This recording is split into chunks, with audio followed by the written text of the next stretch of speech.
Situazione del tutto invariata rispetto ai giorni scorsi, ma non abituiamoci troppo a queste giornate così belle perché nel corso del fine settimana è previsto l'arrivo di qualche precipitazione e il clima non sarà più così mite. Vediamo il dettaglio. Sul Veneto nubi sparse più diffuse quest'oggi e le solite nebbie mattutine sulle pianure, soprattutto su quelle centro-orientali, ma sempre in un contesto di ampio soleggiamento.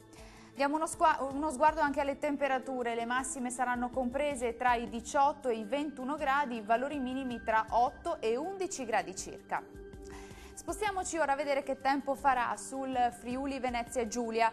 Insiste ancora il tempo asciutto e anche ampiamente soleggiato, salvo nubi sparse qua e là e locali nebbie mattutine sulle pianure centrali. Le temperature massime saranno comprese tra i 17 e i 22 gradi, valori minimi attesi sugli 11-13 gradi circa. Raggiungiamo infine il Trentino Alto Adige, sole splendente e bel tempo soleggiato ovunque con assenza assoluta di nubi. Vediamo le temperature, le massime saranno attese tra i 23 e i 26 gradi, minime sugli 8-9 gradi circa. Il mare sarà da calmo a quasi calmo sulle coste, poco mosso al largo, i venti deboli da sud-est sulle zone costiere e moderati al largo.